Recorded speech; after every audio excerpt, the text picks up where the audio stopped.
You know, I still remember that night like it was yesterday, the way the fluorescent lights buzzed overhead in the Rusty Fork Cafe, casting this harsh glow on the checkered linoleum floor, and how the air smelled like greasy fries and stale coffee, mixed with that faint hint of rain from outside. It was a Friday, just another grind in this little corner spot at Oak and Elm, in a neighborhood that's seen better days, where folks come in for a quick bite after long shifts, or to nurse a mug while staring out at the traffic.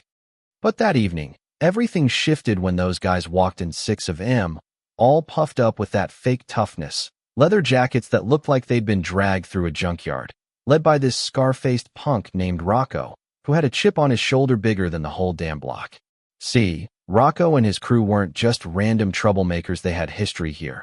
A grudge that went back to when the cafe's old owner, my buddy Hank, turned down their protection racket a couple years back. You know, the kind where they promise not to smash your windows if you pay up. Hank stood his ground, called the cops once or twice, and ever since, Rocco's been itching for payback, especially now that the place was under new management, run by this young woman named Emily Hayes. Emily was 24, slim as a willow, with her dark hair always tied back in a messy ponytail that said she didn't have time for fuss. She was the heart of the place, really, waitressing solo most nights to keep the lights on for her ailing grandma back home, stacking tips to cover meds and rent that never seemed to end. She had this quiet strength, always smiling through the exhaustion, but deep down, I could tell it wore on her, that constant push to hold it all together without letting the cracks show. Anyway, the night started normal enough. Truckers at the counter swapping stories, an old couple in the corner booth sharing apple pie, and me, old-timer Phil Reynolds, retired mechanic, sipping black coffee like I did every Friday, watching the world go by. Then the door swings open with a jangle, and in they come, Rocco leading the pack, boots stomping like they owned the joint, laughter barking out harsh and mean. The air got thick right away, conversations dying mid-sentence as they shoved chairs around, claiming the biggest booth like conquerors. Emily approached with her notepad, that forced politeness in her voice. "Evening, folks. What can I get started for you?" But Rocco just leaned in too close, his breath reeking of cheap whiskey, smirking as he slapped the menu against her arm. "How about you start with some attitude adjustment, sweetheart? Or maybe join us, make this dump a little less boring." His buddies erupted in that ugly chuckle, one of them adding, "Yeah, burgers and fries, and you on the side," their eyes raking over her like she was nothing more than entertainment. Emily's cheeks flushed, but she held it together, jotting down orders with a hand that I noticed was starting to shake just a little, but enough to make my gut twist. Inside, though, I bet her mind was racing, that familiar fear bubbling up, the kind that whispers you're alone in this. No one's got your back. I'd seen it before in her eyes on tough nights, that quiet desperation from carrying too much, the grandma's hospital bills piling up, the long bus rides at dawn, the way life kept kicking when she was down. Rocco's crew kept at it, banging glasses for refills, one sliding his chair to block her path as she poured coffee. "Stay a while. Honey, we're just getting warmed up," trapping her there, his grin all teeth and menace. The diner felt smaller, suffocating, and I shifted in my seat, fists clenching under the table.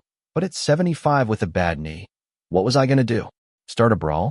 Nah. Guilt burned hot. I glanced around, saw others avoiding eyes, the cook ducking into the kitchen like a ghost. Emily finally pulled free, retreating behind the counter, pressing her palms flat to steady herself. But the chants started, "MLY, MLY," turning her name into a taunt, her fear their punchline. That's when the bell jingled again, soft but somehow cutting through the noise like a knife, and filed these riders, 30 of them, leather vests patched with thunderbolts and skulls, the Thunder Riders MC, silent as shadows slipping into the light. No fanfare, no shouts, just boots on the floor in this measured rhythm, spreading out to fill booths and stools with that heavy presence that sucked the air right out of the room. Forks hovered mid-bite, the jukebox tune seeming louder in the sudden hush. Rocco's laughter choked off, his scar twitching as he tried to play it cool. "What, a biker convention? Get lost. This is our turf." But his voice cracked just a hair, unease creeping in like he knew he'd bitten off more than his ego could chew. The leader, this big guy we called Grizzbearded, built like a wall, with eyes that didn't blink locked onto Rocco without a word at first, just that steady gaze draining the color from the punk's face.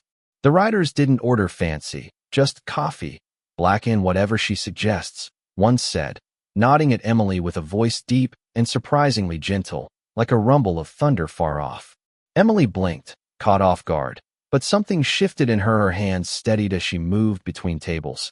And these tough bikers, guys who'd probably seen more road rash than most, treated her like gold. One adjusted a chair for her when her arms were full. Another murmured, "Thanks, ma'am, for extra sugar." Small things, but in that moment, they built this invisible shield around her, contrasting so sharp against Rocco's crap that it almost made you laugh if you weren't holding your breath. Rocco simmered, drumming fingers, muttering to his crew, "Who do these clowns think they are, crashing our party?" But their volume dropped, bravado leaking out like air from a punctured tire. I leaned over to Emily as she passed. "Looks like you've got some unexpected backup tonight, kid." And she let out this tiny laugh, the first real one all evening, relief flickering in her eyes like a spark. But Rocco, his pride stung hell, his whole racket built on fear and control, especially after Hank embarrassed him by going public about the threats. Gall let it slide. He slammed a fist on the table, voice rising. "This is our spot. Been running it our way for months. You think you can just waltz in?" Grizz set his mug down slow, deliberate, turning those unflinching eyes on him. "Funny, I don't see your name etched anywhere. But she runs this place, and you don't get to treat her like trash." The words hung there, simple but loaded, and Emily's throat bobbed, tears pricking as no one had ever stood up for her like that. Not her absent dad, not the system that left her scraping by. The crew shifted, caught between rage and that dawning fear. Outnumbered, outclassed, and as they grumbled insults that fell flat, no one joining their laughter now. The tension coiled tighter. Minutes dragged, their drinks untouched, until Rocco stood, chair scraping. "We don't bow to nobodies like you," voice sharp but thin, like a bluff gone wrong. Grizz rose too, towering, presence alone a wall. "Then bow to your own sense. Walk out actin' like men, not scavengers pickin' on the weak." Outside, engines growled faintly, more riders pulling up, late but solid, and Rocco cursed low, signaling his guys, "Fine, we're out of here." For now. They slunk out, curses fading into the night, and the diner exhaled, whispers buzzing, a few soft claps breaking the quiet. Emily set her tray down, shoulders sagging but in relief this time, realizing she wasn't just some invisible server. She was worth the fight. But bruised egos don't vanish easy, especially Rocco's, fueled by that old grudge over lost territory, and the humiliation of being called out in front of his packet. Not at him, turned resentment into something uglier. Just past midnight, headlights flared in the lot, engines revving, not bikes, but cars, twice the numbers now, Rocco's reinforcements storming back in, doors bursting open with shouts. "Think you can humiliate us? This ends now."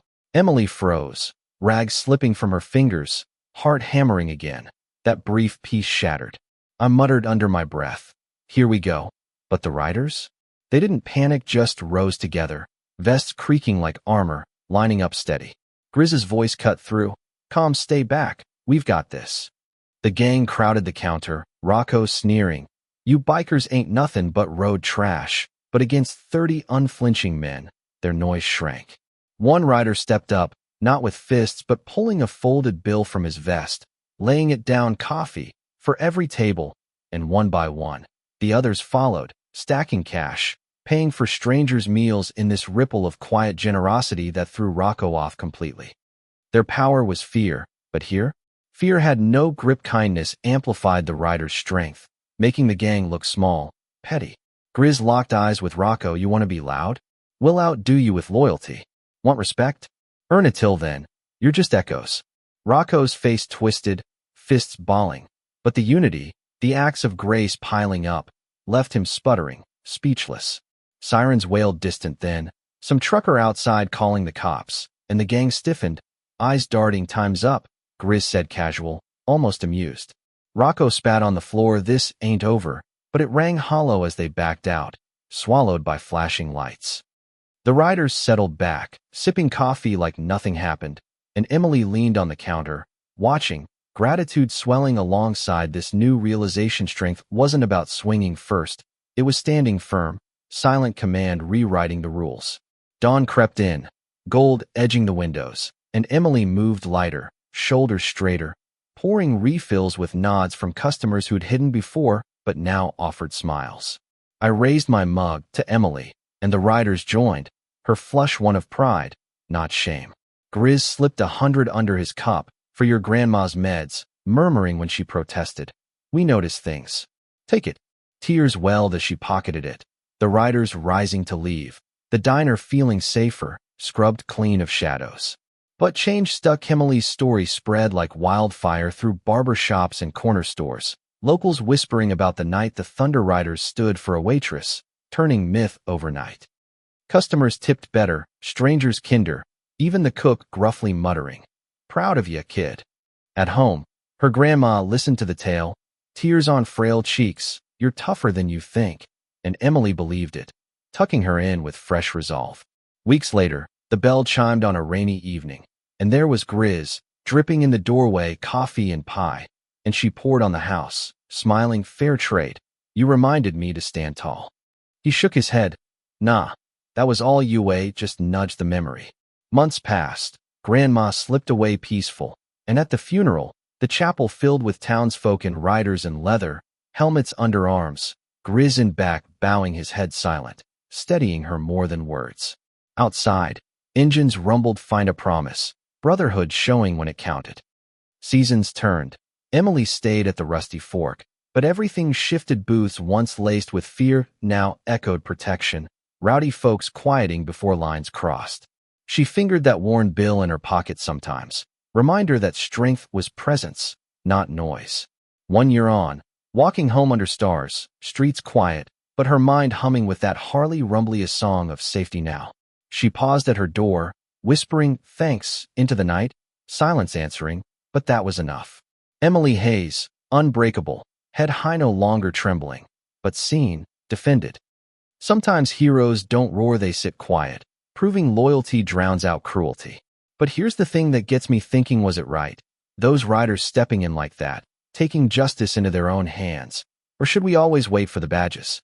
I mean, in a world where the system drags its feet, does vigilante style make sense, or does it just stir more chaos? What do you think? Drop a comment below. Share your take on right and wrong in these community clashes, maybe even a story from your own backyard. If this hit home, like, subscribe, hit that bell so you catch more real-life tales of grit and grace. Thanks for listening.